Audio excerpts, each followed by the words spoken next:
Ես Մարիամն եմ, Հարթուկի մամաներից։ Ես 3 աղջիկի մաման եմ ու քիչ գործ չէր ունենում առօրյայով, բայց ավելացավ մի աճելի պահ, որպես գործ Հարթուկ անելու։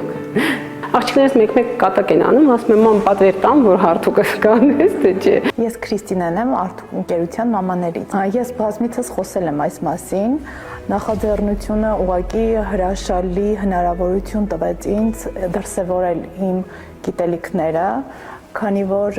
մասնագիտություն ունեմ եւ երբևէ չեմ աշխատել բալիկիս խնդրի պատճառով, սա միակ նախաձեռնությունն էր, որ կարողացա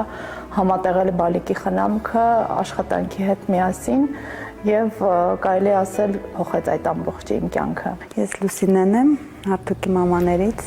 ասեմ, որ ես Արթուկի մամաների շարքում ամենաառաջի մամաներից մեկն եմ։ Սկզբնական շրջանում չէի պատկերացնում ինձ մոտ ոնց է դա ստացվելու, անկեղծ ասած, բայց ինձ ներքուստ ինչ-որ վստահություն զգում էի։ Վերխնդրով երեխաների դեպքում շատ կարևոր է, երբ որ մամաները ունենալով խնդրով երեխաներ չեն կարողանում աշխատել տանից բացակայել երկար ժամանակ, այս այն աշխատանքն է, որ թույլ է տալի եւ երեխայի կողքին լինել եւ զբաղվել իրենով։ Ես Կայանեն եմ, Արթուկի մամաներից, մոտ մի տարի եմ միացել Արթուկի թիմին, արդեն մտածում եմ, որ կարողանում եմ աշխատել իմ բալիկի կողքին լինելով եւ ինչ-որ բանով օգտակար լինել։ Շատ քիչ, ասենք, ժամանակ ծախսելով, դու կարողանում ես քո բալիկի հետ լինելով նաեւ թե ֆինանսապես, թե ինչու՞ չէ հոգեբանորեն, ասենք, ինչ-որ միջապով օգնել։ Ես միշտ սիրել եմ, ճիշտ ասած, Արթուկը ու շատ սիրով անում եմ։ Իրոք մենք մեծ աշխատանք ենք կատարում, ամեն ինչ անում ենք, որպեսզի մեր հաճախորդները մեզնից գոհ լինեն,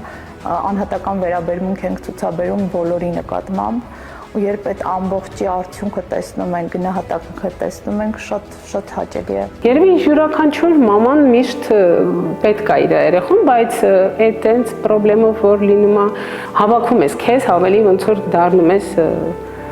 ավելի պատասխանատվություն ավելի բարձր է երևի այդպես է։ Երբ որ դու կարողանում ես վաստակել, երբ որ դու ինքդ կարողանում ես որոշակի հարցեր լուծել երեխայիդ համար, բնականաբար շատ մեծ ինքնավստահություն ես ձեռք բերում։ Անկեղծ ասած հիմա արդեն էլ չեմ պատկերացնում առանց Արթուկի իմ կյանքը, որովհետև դա դարձել է բաղկացուցիչ մաս, դա աշխատանք չի ինձ համար, դա ուղղակի իմ առօրյան է։ Այն որ երբեք չեմ պատկերացրել, որ ես կարող եմ այդքան ուժեղ լինել, միգուցե չեմ կարող ասել, եթե բալիկս լիներ ավելի առողջ, միգուցե դա չունենայի, բայց հաշմանդամություն ունեցող երեխաների մայրերը առհասարակ հզոր են իրենք բնույթով ամենաուժեղ անձնավորություններն են, որը որ էլի կենցաղն է ստիպում, որ դառնաս այդպես։ Մայրությունը ինքնին ամենամեծ ուժն է։